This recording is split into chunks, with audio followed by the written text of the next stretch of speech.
Hello बेटे, किवें हो तुसी सारे? ठीक हो ना? मैं थोड़ी रेनू मैम बेटे, ते मैं थोड़ा वेलकम करती हाँ अपनी इंग्लिश की क्लास दे विच ते अपने स्कूल के यूट्यूब चैनल देव स्मार्ट स्कूल ते। बेटे अज मैं थानू की पढ़ाउण जा रही हाँ। आपां अज बस फानी करन लगे हाँ, आपां पढ़न की लगे हाँ। मैं सोचा कि अजकल वट्सअप का जमाना है तो हुण तो जदों दी ऑनलाइन स्टडी हुई है ना स्टार्ट, उदों दे आपां वट्सअप बहुत ज़्यादा यूज़ कर रहे हैं तो आपां बहुत सारिया इमोजीज यूज़ करते हैं है ना। जदों आपां गल करते हैं या कोई भी मैसेज कन्वे करना हुंदा तो कई बारी आपां नूं पता ही नहीं हुंदा कि जिहड़ी ये वाली इमोजी है ये कदे लई यूज़ की जानी आ। तो अज फिर मैं थानू डिफरेंट इमोजीज के मीनिंग दसन जा रही हाँ। ठीक है, चलो तुसी करो चैनल सबसक्राइब तो मैं थानू दसदी हाँ इमोजीज के मीनिंग। ओके, तो सब तो पहला आ जाता है ग्रीनिंग फेस यानी कि स्माइलिंग फेस। स्माइलिंग फेस जो आप खुशी शो करनी होंगी है तो आप ये वाली इमोजी यूज़ करते हैं बेटे। फिर आ गया face with tears of Joy. जो अपने हसते हसते अखां विच खुशी के आंसू आ जाते हैं ना, खुशी के आंसू जिन्हों, उदों आप ये वाली इमोजी यूज़ करते हैं। एंड दैन अपने को आ गया rolling on the floor laughing, यानी हसते हसते लोट पोट हो जाना। जो अपन बहुत हासा आता तो आप ये वाली इमोजी यूज़ करनी है, राइट। हाँ जी बेटे, तो grinning face with big eyes, ਜਦੋਂ ਆਪਾਂ ਨੂੰ ਖੁਸ਼ੀ ਵੀ ਹੁੰਦੀ ਆ ਤੇ ਹੈਰਾਨੀ ਦੇ ਨਾਲ, ਜਦੋਂ ਅਸੀਂ ਖੁਸ਼ ਵੀ ਆ ਹੈਰਾਨ ਵੀ ਆ ਤਾਂ ਆਪਾਂ ਇਹ ਵਾਲੀ ਇਮੋਜੀ ਯੂਜ਼ ਕਰਦੇ ਆ greening face with big eyes. ਫਿਰ ਆਪਣੇ ਕੋਲ ਆ ਜਾਂਦਾ ਹੈ greening face with sweat. Sweat ਹੁੰਦਾ ਪਸੀਨਾ। ਹਾਂਜੀ ਬੇਟੇ, ਤਾਂ ਪਸੀਨਾ ਵੀ ਜਦੋਂ ਆਪਾਂ ਕਿਸੇ ਮੁਸ਼ਕਿਲ ਸਮੇਂ ਤੋਂ ਬਾਹਰ ਆਏ ਹੁੰਦੇ ਆ ਨਾ, ਉਦੋਂ ਆਪਾਂ ਖੁਸ਼ ਹੁੰਦੇ ਆ ਤਾਂ ਆਪਾਂ ਇਹ ਵਾਲੀ ਇਮੋਜੀ ਯੂਜ਼ ਕਰਦੇ ਆ। ਫਿਰ ਆ ਜਾਂਦਾ ਆਪਣੇ ਕੋਲੇ ਗ੍ਰੀਨਿੰਗ ਸਕੁਇੰਟਿੰਗ ਫੇਸ। हाँ जी बेटे, तो जो आपां नूं कोई गुड न्यूज़ मिलती है, खुशी की खबर मिलती है तो उदों फिर आपां ये वाली इमोजी दे नाल रिप्लाई करते हैं। ठीक है, ग्रीनिंग स्क्विंटिंग फेस। फिर आ गया विंकिंग फेस। ये तुहानूं पता ही है, तुसीं मैनूं दस सकदे हो खुद भी है ना। आपां जिवें अख दबाना यानी कि शरारत जी नाल फ्लर्ट करना, winking face. Okay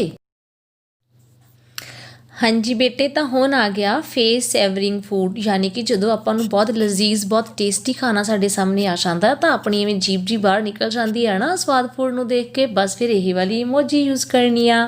and after that comes the smiling face with sunglasses, यानी कि जो आपां कूल डूड शो करना हुंदा कि आई एम कूल तो आपां सन ग्लासिस वाली इमोजी यूज़ कर लैंदे आ। ठीक है बेटे, तो हुण सही इमोजीज यूज़ करनियां ने तुसीं। हाँ जी बेटे, तो हुण आ गया smiling face with heart eyes. भी जदों आपां प्यार शो करना हुंदा किसी दे नाल भी तो उदों आपां जिहड़ियां ये smiling face with heart eyes है ना ये यूज़ करदे आ। इहदे नाल दियां रिलेटिड भी हैगियां ने जिहड़ियां इमोजीज, वो भी सारियां प्यार नूं शो करन वास्ते, लव नूं शो करन वास्ते हुंदियां ने बेटे। हाँ जी, ये तो पता ही है स्माइलिंग फेस, ये बारे तो दसन की लोड़ ही नहीं। खुशी शो करनी है, स्माइल देनी है तो स्माइलिंग फेस वाली इमोजी शो करो। And after that come the slightly smiling face. Slight हुंदा थोड़ा जिहा, जो आप थोड़ी जी मुस्कुराहट देनी होंगी है, थोड़ी जी स्माइल देनी होंगी है ना, तो उदों आप ये वाली इमोजी यूज़ करते हैं, स्लाइटली स्माइलिंग फेस वाली। And then comes the hugging face. Hugging face मैंने जो आप गले लगना चाहते हैं किसी दे तो आप ये वाली इमोजी यूज़ करते हैं बेटे, प्यार नाल गले लगना चाहते हैं। हाँ जी बेटे, हुण आ गई स्टार आइज़ वाली इमोजी। स्टार आइज़ जो आप किसी सैलीब्रिटी नूं देखते हैं, किसी खास शख्सियत नूं देखते हैं तो अपनी अखां 'च तारे टिमटिमाउंदे आ तो स्टार आइज़ इमोजी यूज़ करते हैं। And then thinking face. Thinking face मैंने जो आप कुछ सोचते हैं, सोचां 'च पए हुंदे आ, या आप किसी नूं कुछ पुछया हुंदा ते आप क्वेश्चन दा उस रिप्लाई का इंतज़ार करते हैं तो आप थिंकिंग फेस वाली इमोजी यूज़ करते हैं बेटे। हाँ जी बेटे, तो हुण आ गई emoji face with raised eyebrow. Raised eyebrow वाली इमोजी का मतलब की है कि जो आप किसी को कोई एटीट्यूड दिखाना है या दिमाग में कुछ चल रहा होंगे है ना अपने, तो उदों आप ये वाली जी इमोजी इस्तेमाल करते हैं। मैं भी बहुत यूज़ करती हाँ ये वाली इमोजी। हाँ जी बेटे, तो हुण आ गई expression lace emoji. Expression lace face मैंने कोई एक्सप्रैशन ही नहीं, ना दुख ना सुख ना खुशी ना गमी। जो आप इस तरह की गल विखाणी हो तो ये वाली इमोजी यूज़ कर दें बेटे। हाँ जी बेटे, ਤਾਂ ਹੁਣ ਆ ਗਿਆ ਫੇਸ ਵਿਦ ਰੋਲਿੰਗ ਆਈਜ਼। ਮਤਲਬ ਜਦੋਂ ਆਪਣੇ ਕੋਲ ਨਾਲ ਕੋਈ ਗੱਲ ਕਰ ਰਿਹਾ ਹੋਵੇ ਅਤੇ ਆਪਾਂ ਨੂੰ ਉਹਦੇ 'ਤੇ ਵਿਸ਼ਵਾਸ ਨਾ ਹੋਵੇ, ਮਤਲਬ ਡਿਸਬਲੀਫ ਨੂੰ ਸ਼ੋਅ ਕਰਨ ਵਾਸਤੇ, ਜਾਂ ਮਤਲਬ ਆਪਾਂ ਨੂੰ ਪਤਾ ਹੁੰਦਾ ਕਿ ਬਸ ਜੋ ਕਹਿ ਰਿਹਾ ਬਸ ਐਵੇਂ ਹੀ ਹੈ, ਤਾਂ ਉਦੋਂ ਆਪਾਂ ਇਹ ਵਾਲੀ ਇਮੋਜੀ ਯੂਜ਼ ਕਰਦੇ ਹਾਂ। And then comes the smirking face. What is smirking face? Smirking face means ਬੇਟੇ, ਜਿਵੇਂ ਆਪਾਂ ਕਹਿੰਦੇ ਨਾ ਹੂ, ਆਪਾਂ ਇਸ ਤਰ੍ਹਾਂ ਯੂਜ਼ ਕਰਦੇ ਹਾਂ ਨਾ, ਵੀ ਜਦੋਂ ਆਪਣੇ ਆਪ 'ਤੇ ਕੌਨਫੀਡੈਂਸ ਜਿਹਾ ਵੀ ਹੁੰਦਾ ਵੈ, ਤਾਂ ਵੀ don't care type, this is called a smirking face. ਹਾਂਜੀ ਬੇਟੇ, ਜਦੋਂ ਤੁਹਾਨੂੰ ਇਸ ਤਰ੍ਹਾਂ ਫੇਸ 'ਤੇ ਟੀਅਰ ਜਿਹਾ ਇੱਕ ਨਜ਼ਰ ਆ ਜਾਂਦਾ ਹੈਗਾ ਨਾ ਆਈ ਦੇ ਕੋਲੇ, ਤਾਂ ਉਹਨੂੰ ਸੈਡ ਬਟ ਰਿਲੀਵਡ ਫੇਸ ਕਹਿੰਦੇ ਆ।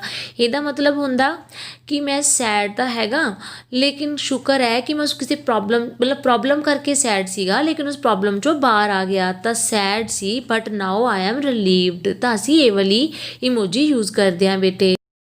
Face with open mouth. ਹਾਂਜੀ ਬੇਟੇ, ਤਾਂ ਜਦੋਂ ਆਪਾਂ ਕਿਸੇ ਹੈਰਾਨ ਹੁੰਦੇ ਕਿਸੇ ਚੀਜ਼ ਨੂੰ ਦੇਖ ਕੇ, ਵਾਓ ਫੈਕਟਰ ਆ ਜਾਂਦਾ ਸਾਡੇ ਅੰਦਰ, ਤਾਂ ਉਦੋਂ ਆਪਾਂ ਇਹ ਵਾਲੀ ਇਮੋਜੀ ਯੂਜ਼ ਕਰਦੇ ਹਾਂ, ਫੇਸ ਵਿਦ ਓਪਨ ਮਾਊਥ ਵਾਲੀ ਬੇਟੇ। ਓਕੇ, ਚੈਨਲ ਸਬਸਕ੍ਰਾਈਬ ਜ਼ਰੂਰ ਕਰ ਦਿਆ ਜੀ।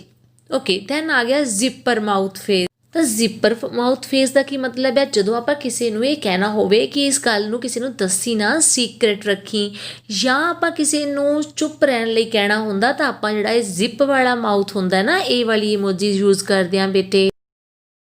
ਹਾਂਜੀ, ਤਾਂ ਹੁਣ ਆ ਗਿਆ ਹਸ਼ਡ ਫੇਸ। ਹਸ਼ਡ ਫੇਸ ਮੀਨਸ ਉਹੀ OMG, ਓ ਮਾਈ ਗॉड।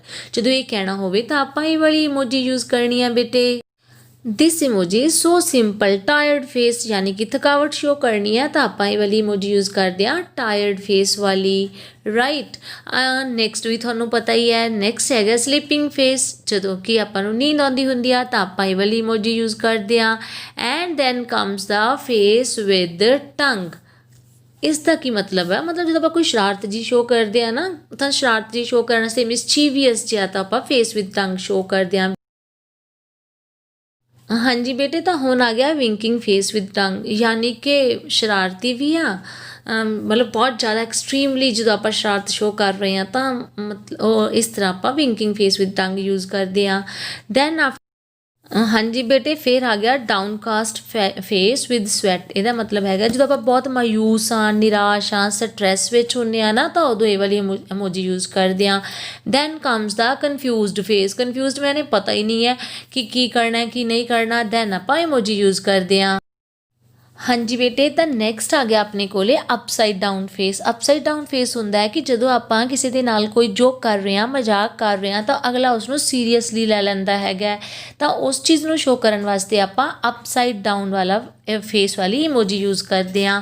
ਫਿਰ ਆ ਜਾਂਦਾ money mouth face. Money mouth face ਦਾ ਮਤਲਬ ਹੈ ਜਦੋਂ ਆਪਾਂ ਨੂੰ ਬਹੁਤ ਸਾਰੇ ਪੈਸੇ ਮਿਲਣ ਦੀ ਉਮੀਦ ਹੁੰਦੀ ਹੈ, ਜਾਂ ਰਿਚ ਹੋਣ ਦਾ ਹੁੰਦਾ, ਜਾਂ ਸੈਲਰੀ ਮਿਲਣ ਵਾਲੀ ਹੁੰਦੀ ਹੈ, ਤਾਂ ਉਦੋਂ ਆਪਾਂ ਮਨੀ ਮਾਊਥ ਫੇਸ ਯੂਜ਼ ਕਰਦੇ ਹਾਂ।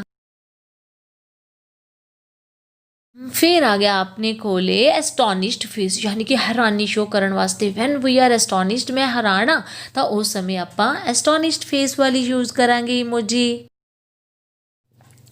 ਹਾਂਜੀ, ਫਿਰ ਆ ਗਿਆ ਫਰਾਊਨਿੰਗ ਫੇਸ। ਫਰਾਊਨਿੰਗ ਫੇਸ ਮੈਨੇ ਸੈਡ ਫੇਸ, ਸੈਡਨੈਸ ਹੈ, ਤਾਂ ਫਿਰ ਇਹ ਵਾਲਾ ਇਮੋਜੀ ਯੂਜ਼ ਕਰਾਂਗੇ।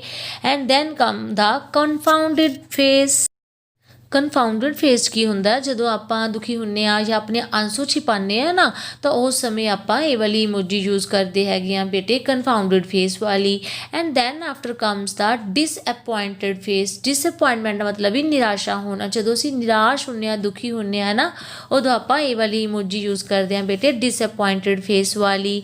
And after that comes the face with steam from knows. ਜਦੋਂ ਆਪਾਂ ਬਹੁਤ ਜ਼ਿਆਦਾ ਅਨੋਇਡ ਹੁੰਦੇ ਹਾਂ ਨਾ ਬਟ ਗੁੱਸੇ 'ਚ ਹੁੰਦੇ ਹਾਂ, ਹਾਈਲੀ ਡਿਸਅਪੁਆਇੰਟਡ ਹੁੰਦੇ ਹਾਂ, ਫਰਸਟਰੇਟਡ ਹੁੰਦੇ ਹਾਂ, ਤਾਂ ਉਦੋਂ ਇਹ ਵਾਲੀ ਇਮੋਜੀ ਯੂਜ਼ ਕਰਦੇ ਹੈਗੇ ਆ ਆਪਣਾ ਗੁੱਸਾ ਦਿਖਾਉਣ ਵਾਸਤੇ, ਫਰਸਟ੍ਰੇਸ਼ਨ ਦਿਖਾਉਣ ਵਾਸਤੇ। ਕ੍ਰਾਈਂਗ ਫੇਸ ਤੁਹਾਨੂੰ ਪਤਾ ਹੀ ਹੈ ਬੇਟੇ, ਜਦੋਂ ਅਸੀਂ ਰੋ ਰਹੇ ਹਾਂ ਜਾਂ ਦੁਖੀ ਹੈਗੇ ਹਾਂ, ਤਾਂ ਅਸੀਂ ਕ੍ਰਾਈਂਗ ਫੇਸ ਵਾਲੀ ਇਮੋਜੀ ਯੂਜ਼ ਕਰਦੇ ਹਾਂ। ਲਾਊਡਲੀ ਕ੍ਰਾਈਂਗ ਫੇਸ ਮਾਨੇ ਬਹੁਤ ਜ਼ਿਆਦਾ ਦੁਖੀ ਹਾਂ, ਬਹੁਤ ਰੋ ਰਹੇ ਹੈਗੇ ਹਾਂ। ਫੀਅਰਫੁਲ ਫੇਸ ਮਾਨੇ ਜਦੋਂ ਅਸੀਂ ਡਰ ਸ਼ੋਅ ਕਰ ਰਹੇ ਹਾਂ, ਕਿਸੇ ਚੀਜ਼ ਤੋਂ ਡਰਨਾ, ਤਾਂ ਆਪਾਂ ਇਹ ਵਾਲੀ ਇਮੋਜੀ ਯੂਜ਼ ਕਰਦੇ ਹੈਗੇ ਹਾਂ। ਫੇਸ ਦੇਖ ਕੇ ਦੇਖ ਲੈਣਾ ਫੇਸ ਕਿਹੋ ਜਿਹੇ ਹੈਗੇ ਆ। ਉਸ ਤੋਂ ਬਾਅਦ ਆਪਣੇ ਕੋਲ ਆ ਜਾਂਦਾ ਬੇਟੇ ਐਕਸਪਲੋਡਿੰਗ ਹੈਡ। ਐਕਸਪਲੋਡਿੰਗ ਹੈਡ ਮੈਨੇ ਬਹੁਤ ਜ਼ਿਆਦਾ ਹੈਰਾਨ ਹੋ ਜਾਣਾ, ਬਹੁਤ ਜ਼ਿਆਦਾ ਐਕਸਾਈਟਿਡ ਹੋ ਜਾਣਾ, ਠੀਕ ਹੈ, ਤਾਂ ਉਦੋਂ ਇਹ ਵਾਲੀ ਇਮੋਜੀ ਯੂਜ਼ ਕਰਦੇ ਹਾਂ। ਫਿਰ ਨੈਕਸਟ ਆ ਜਾਂਦੀ ਆ ਫੇਸ ਸਕਰੀਮਿੰਗ ਇਨ ਫੀਅਰ, ਜਦੋਂ ਡਰ ਨਾਲ ਚੀਕਾਂ ਮਾਰਨਾ ਆਪਾਂ ਸ਼ੋਅ ਕਰਨਾ ਹੋਵੇ ਕਿ ਮੈਂ ਬਹੁਤ ਡਰ 'ਚ ਮੈਂ ਚੀਕਾਂ ਮਾਰ ਰਹੀ ਹਾਂ, ਤਾਂ ਅਸੀਂ ਇਹ ਵਾਲੀ ਇਮੋਜੀ ਯੂਜ਼ ਕਰਦੇ ਹਾਂ ਬੇਟੇ। ਫਿਰ ਆ ਗਿਆ ਹੌਟ ਫੇਸ, ਜਦੋਂ ਗਰਮੀਆਂ 'ਚ ਬਹੁਤ ਗਰਮੀ ਲੱਗਦੀ ਆ ਤਾਂ ਸਿਰਫ ਗਰਮੀ ਨੂੰ ਸ਼ੋਅ ਕਰਨ ਵਾਸਤੇ ਸਿਰਫ ਹੌਟ ਫੇਸ ਦਿਖਾ ਦਿੰਦੇ ਆ। ਐਂਡ ਜਦੋਂ ਆਪਾਂ ਨੂੰ ਸਰਦੀਆਂ ਵਿੱਚ ਬਹੁਤ ਠੰਡ ਲੱਗਦੀ ਹੈ ਤਾਂ ਅਸੀਂ ਇਹ ਵਾਲੀ ਇਮੋਜੀ ਯੂਜ਼ ਕਰ ਲੈਂਦੇ ਹਾਂ ਕਿ ਆਈ ਐਮ ਫੀਲਿੰਗ ਕੋਲਡ। ਤਾਂ ਦੇਖੋ ਇਮੋਜੀਜ਼ ਦੇ ਨਾਲ ਕਿੰਨੀ ਜਲਦੀ ਆਪਾਂ ਗੱਲ ਨੂੰ ਡਿਪਿਕਟ ਕਰ ਸਕਦੇ ਹਾਂ। After that come the crazy face. Crazy ਤੁਹਾਨੂੰ ਪਤਾ ਹੀ ਹੈ, I am crazy, you are crazy, everyone is crazy. And then angry face, ਗੁੱਸੇ ਵਾਲਾ ਰੈੱਡ ਟਮਾਟਰ ਵਰਗਾ ਫੇਸ ਬਣਾ ਦਿੰਦੇ ਹਾਂ। ਦਾ ਐਂਗਰੀ ਫੇਸ, ਗੁੱਸੇ ਵਾਲਾ ਫੇਸ ਸ਼ੋਅ ਕਰਨ ਵਾਸਤੇ। ਫੇਸ ਵਿਦ ਸਿੰਬਲਸ ਔਨ ਮਾਊਥ, ਜਦੋਂ ਫੇਸ 'ਤੇ ਇਸ ਤਰ੍ਹਾਂ ਸਿੰਬਲ ਸ਼ੋਅ ਕਰਨੇ ਆ, ਇਹ ਉਦੋਂ ਹੁੰਦਾ ਜਦੋਂ ਆਪਾਂ ਨੂੰ ਬਹੁਤ ਗੁੱਸਾ ਆ ਰਿਹਾ ਹੁੰਦਾ, ਆਪਣਾ ਗਾਲਾਂ ਕੱਢਣ ਨੂੰ ਦਿਲ ਕਰਦਾ ਕਿਸੇ ਨੂੰ, ਲੇਕਿਨ ਆਪਾਂ ਗਾਲਾਂ ਕੱਢ ਨਹੀਂ ਰਹੇ ਹੁੰਦੇ, ਮੂੰਹ ਨੂੰ ਬੰਦ ਕਰਕੇ ਰੱਖਿਆ ਹੁੰਦਾ। ਫਿਰ ਆ ਗਿਆ ਆਪਣੇ ਕੋਲੇ face with mask. Face with mask ਦਾ ਮਤਲਬ ਹੁੰਦਾ ਕਿ ਮੈਂ ਬਿਮਾਰ ਨਹੀਂ ਹੋਣਾ ਚਾਹੁੰਦਾ, ਇਸ ਕਰਕੇ ਮੈਂ ਪ੍ਰੀਕੋਸ਼ਨ ਲੈ ਰਿਹਾ। ਫੇਸ ਵਿਦ ਥਰਮੋਮੀਟਰ, ਥਰਮੋਮੀਟਰ ਦਾ ਮਤਲਬ ਹੈ ਮੈਨੂੰ ਫੀਵਰ ਹੈ, ਮੈਨੂੰ ਬੁਖਾਰ ਹੈ, ਤਾਂ ਉਸ ਨੂੰ ਸ਼ੋਅ ਕਰਨ ਵਾਸਤੇ ਇਹ ਇਮੋਜੀ ਯੂਜ਼ ਕਰਦੇ ਹਾਂ। ਫੇਸ ਵਿਦ ਹੈਡ ਬੈਂਡੇਜ, ਜਦੋਂ ਐਕਸੀਡੈਂਟ ਹੋਇਆ ਹੁੰਦਾ ਹੈ ਤਾਂ ਇਹ ਪੱਟੀਆਂ ਜਿਹੜੀਆਂ ਆਪਾਂ ਸ਼ੋਅ ਕਰਦੇ ਹੈਗੇ ਆ ਫੇਸ ਵਿਦ ਹੈਡ ਬੈਂਡੇਜ ਦੇ ਨਾਲ ਬੇਟੇ। ਫਿਰ ਆ ਗਿਆ smiling face with hello. Hello the spelling ਦੇਖੋ, HALO ਵਾਲੇ ਹੈਲੋ ਹੈ। ਜਦੋਂ ਆਪਾਂ ਕੋਈ ਪ੍ਰੇਅਰ ਜਾਂ ਵਿਸ਼, ਠੀਕ ਹੈ, ਜਾਂ ਅੱਛਾ ਕੰਮ ਕੀਤਾ ਹੁੰਦਾ ਕੋਈ ਵੀ, ਤਾਂ ਉਸ ਚੀਜ਼ ਨੂੰ ਆਪਾਂ ਸ਼ੋਅ ਕਰਨ ਵਾਸਤੇ ਕਰਦੇ ਹਾਂ। ਫਿਰ ਆਪਣੇ ਕੋਲ ਆ ਜਾਂਦਾ ਅੱਗੇ ਸ਼ੂਸ਼ਿੰਗ ਫੇਸ। ਸ਼ੂਸ਼ਿੰਗ ਫੇਸ ਮੈਨੇ ਚੁੱਪ ਕਰ ਜਾਓ, ਬੋਲਣਾ ਨਹੀਂ ਹੈ, ਬੀ ਸਾਈਲੈਂਟ, ਠੀਕ ਹੈ, ਤੁਹਾਨੂੰ ਵੀ ਮੈਂ ਕਹਿੰਦੀ ਹੁੰਦੀ ਹਾਂ ਬੀ ਸਾਈਲੈਂਟ। ਫਿਰ ਆ ਗਿਆ ਲਾਇੰਗ ਫੇਸ, ਜਦੋਂ ਆਪਾਂ ਕਿਸੇ ਨਾਲ ਗੱਲ ਕਰ ਰਹੇ ਹਾਂ, ਆਪਾਂ ਨੂੰ ਪਤਾ ਕਿ ਉਹ ਝੂਠ ਬੋਲ ਰਿਹਾ ਹੈਗਾ, ਤਾਂ ਉਸ ਨੂੰ ਸ਼ੋਅ ਕਰਨ ਵਾਸਤੇ, ਦਿਖਾਉਣ ਵਾਸਤੇ ਕਿ ਤੂੰ ਝੂਠ ਬੋਲ ਰਿਹਾ ਹੈ, ਉਹਨੂੰ ਇਹ ਲੰਬੇ ਨੱਕ ਵਾਲੀ ਇਮੋਜੀ ਭੇਜ ਦਿੰਦੇ ਆ ਬੇਟੇ ਆਪਾਂ। ਫਿਰ ਆ ਗਿਆ ਫੇਸ ਵਿਦ ਮੋਨੋਕਲ, ਜਦੋਂ ਆਪਾਂ ਨੂੰ ਕਿਸੇ ਦੀ ਗੱਲ 'ਤੇ ਸ਼ੱਕ ਹੁੰਦਾ ਨਾ ਵੀ ਜੋ ਇਹ ਕਹਿ ਰਿਹਾ ਹੈਗਾ ਆਪਾਂ ਨੂੰ ਸ਼ੱਕ ਦੀ ਨਿਗਾਹ ਨਾਲ ਦੇਖਦੇ ਹਾਂ, ਤਾਂ ਆਪਾਂ ਇਹ ਵਾਲੀ ਡਾਕੂ ਵਾਲੀ ਇਮੋਜੀ ਯੂਜ਼ ਕਰਦੇ ਹਾਂ। ਫਿਰ ਆ ਜਾਂਦਾ ਨਰਡ ਫੇਸ।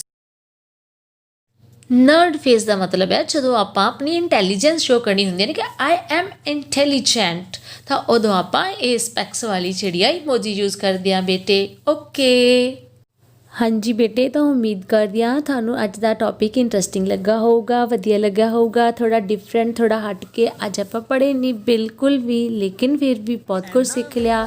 ਦੇਖੋ ਫਿਰ ਮੈਂ ਵੀ ਇੱਥੇ ਫ਼ੋਨ ਚਲਾਈ ਜਾਂਦੀ ਹਾਂ ਕਿਵੇਂ, ਅਤੇ ਮੈਂ ਵੀ ਕਿਵੇਂ ਇਮੋਜੀਜ਼ ਯੂਜ਼ ਕਰੀ ਜਾ ਰਹੀ ਹਾਂ। It's a part of life now. ਚਲੋ ਚੈਨਲ ਸਬਸਕ੍ਰਾਈਬ ਕਰ ਦੇਣਾ ਤੁਸੀਂ, ਅਤੇ ਵੀਡੀਓ ਨੂੰ ਲਾਈਕ ਸ਼ੇਅਰ ਕਮੈਂਟ ਕਰਨਾ ਨਾ ਭੁੱਲਣਾ। Bye, take care, see you ਬੇਟੇ।